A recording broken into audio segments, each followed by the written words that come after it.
नहीं, साउंड वाले उधर का बंद कर दीजिए, वो जो माइक है उधर का दोनों बंद कर दीजिए। बंधुओं, जो ये सृष्टि की बात है, आपको सतगुरु कबीर साहब की बात को क्यों मानना पड़ेगा? इसलिए मानना पड़ेगा कि वो आंखों की देखी सब कुछ देखते हैं। जैसे आप देखते हैं वैसे ही वो नहीं देखते हैं। इतना ही नहीं, वो देखते भी हैं और आपके अंदर क्या सोच है वो हर जीव की बात को जानते हैं। साहब कहते हैं तन की जाने, साहब कहते हैं कि ये जीव को कैसे जानते हैं।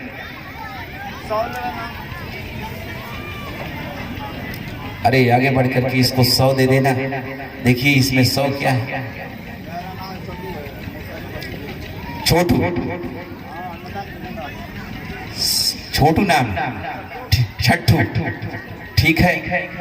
सतगुरु की कृपा हो, आपका कल्याण हो और साहेब बंदगी बोला करिए, भक्ति में आपका भी मन लगे, सभी लोगों का कल्याण हो। देखिए हम बोल नहीं पाएंगे, आप लोग क्षमा करिएगा, क्योंकि बीच में बोलेंगे सत्संग व्यर्थ चल जाएगा। अरे मुसहर कोई जात से नहीं होता है, मनुष्य का शरीर पाए हैं, मुसहर कौन है? मानुष जात एक रे भाई, दूसर जात कहाँ ते आई। अब तक सभी लोग कहते हैं मैं यादव हूँ, मैं क्षत्रिय हूँ, मैं ब्राह्मण हूँ, लेकिन कोई ये नहीं कहता है कि मैं मानव हूँ। बड़ी समस्या है, जबकि ये मानव है। ये जीव मानव का शरीर पा करके भी अपने को मानव नहीं कहता है, कहता है मैं क्षत्रिय, मैं सिंह हूँ, मैं यादव हूँ, मैं ब्राह्मण हूँ, लेकिन मानव नहीं कहता है। बड़ा ज्ञानता है। बंधुओं, ये जो सृष्टि की सतगुरु कबीर साहब की बात को आप क्यों कहेंगे? तन की जाने मन की जाने, जाने चित की चोरी, वहां साहब से क्या छुपा है, वहां साहब से क्या छुपा है, जिनके हाथ में डोरी, वो आपके तन और मन सब बातों को जानते हैं। वही एक ऐसा है और कोई ये संसार में नहीं जान सकता है। एक परमात्मा ही पूरे ब्रह्मांड के, पूरे जीवों की बातों को जानते हैं। इसलिए आप सत्य परमात्मा को, सच्चे परमात्मा को और सच्ची भक्ति को आप लोग आज सत्संग बढ़िया से सुन लेंगे तो जान लेंगे कि ये संसार में कैसे आप आए हैं और ये संसार का निर्माण किस प्रकार से हुआ है। साहब आगे की बात में बता रहे हैं कि ये संसार, ये सृष्टि कैसे बनी। जैसे ये लोक है, आप यहाँ रहते हैं, वैसा ही एक लोक अमर लोक देश है, जिसका मालिक परमात्मा सतगुरु कबीर साहब है। अमर लोक का मालिक कौन है? परमात्मा सतगुरु कबीर साहब है। और इस 3 लोक का मालिक कौन है? ये 3 लोक का मालिक जैसे निरंजन भगवान है, निरंजन भगवान है, ब्रह्मा विष्णु महेश इसके मालिक, वो लोग भगवान है, लेकिन वो 3 लोक के मालिक है।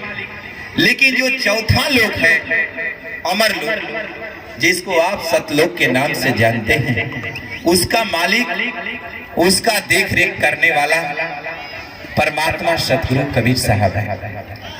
और ये पहले अमर लोक देश ही रहा, ये सृष्टि नहीं रही है, ये संसार नहीं रहा, नहीं यहाँ पर कोई जीव रहा है।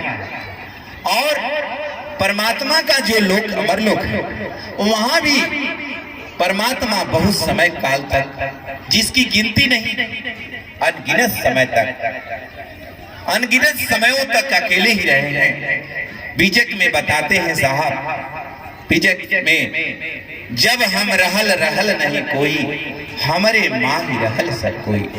सतगुरु कबीर साहब कहते हैं जब हम थे, जब हम रहे, तो उस समय कोई नहीं रहा, बहुत समय काल तक साहब अकेले रहे परमात्मा। लेकिन अकेला उनको भी अच्छा नहीं लगा, तब उन्होंने क्या किया कि अपने जैसे ये ब्रह्मांड है, वैसे ही अमर लोक देश भी है। उन्होंने उस देश का स्वरूप कैसा है और इस 3 लोक का स्वरूप कैसा है, ये स्वरूप, ये जो यहाँ का स्वरूप है, ये 5 तत्व 3 गुण से निर्मित ये ब्रह्मांड है। लेकिन जो परमात्मा का लोक है वो 5 तत्व 3 गुण से निर्मित नहीं है बंधु, वो शब्द स्वरूप है। परमात्मा का अमरलोक देश कैसा है? शब्द स्वरूप है। और उसका मालिक कौन है? परमात्मा सतगुरु कबीर साहब है। और वो अमरलोक के मालिक, जब वो अमरलोक में इस आत्मा को निर्मित किए तब ये आत्मा जन्म मरण से मुक्त थी। तब ये जन्म मरण में नहीं थी। नहीं इसको जन्म मरण का दुख था, नहीं इसको मन का दुख था, न तन का दुख था। आपने जन्मने का दुख हर माताएं जानती हैं कि एक बच्चा जब जन्म लेता है तो किस प्रकार मां को पीड़ा होती है और बच्चे को पीड़ा होती है। बच्चे को तो उस समय चिल्लाता है, रोता है, लेकिन मां को भास है और बच्चे को भी भास है, लेकिन बड़ा होने पर वो बात भूल जाती है। लेकिन कितनी पीड़ा होती है बच्चे को जन्म देने में। 2-4 दिन बच्चा बड़ा कहरता है, माताएं उसको बड़ा अच्छा से उसको मलती हैं, और जन्म देने में और जन्म लेने में दोनों में बड़ा पीड़ा है बंधुओं। ऐसे आपका जन्म हुआ है और बार बार जन्म होता रहा है, और आगे आपका मरने का दुख। आप ये धरती पर किसी को मरते हुए देखे होंगे, कितना चिल्लाते हुए उसका प्राण निकलता है।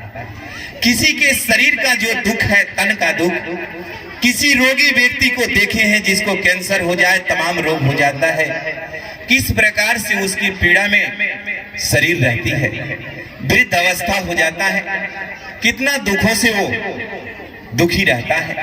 आपने तन का दुख देखना है तो डॉक्टर के पास चला जाए, देखें उसमें मार रोगी ही रोगी पहुंचेंगे और मिलेंगे और उस दुख को देखेंगे कि कितना दुखी होता है। वैसे ही एक दिन आपको भी दुखी होना पड़ता है, मरना है। एक दिन मरने वाले व्यक्ति को भी देखें, एक दिन आपको भी वैसे ही मरना है, लेकिन आप एहसास नहीं कर पाते हैं। आप उस एहसास को कर लेंगे, यही विवेक है। विवेक ही एहसास कर लेता है, तब वो भक्ति की तरफ जाता है। मन का दुख है कि आप देखेंगे कि कितना प्रेम भाव रहता है पति पत्नी में, और मित्रों में, मित्र मित्र में, और पिता और पुत्र में। लेकिन जब एक दूसरे के मन की बात को नहीं जान पाते, एक दूसरे के भाव को नहीं जान पाते, तो कितना बड़ा कलह और कलेश पैदा हो जाता है। प्रेम के जगह पर कितनी बड़ा द्वेष पैदा हो जाता है, और वो द्वेष कितना चिंता में बदल जाता है बंधुओं। ये मन का दुख है। ये चारों दुख ये जीव को जीने नहीं देता। इस 3 लोक में, ये 3 लोक में ये 4 दुख जीने नहीं देता।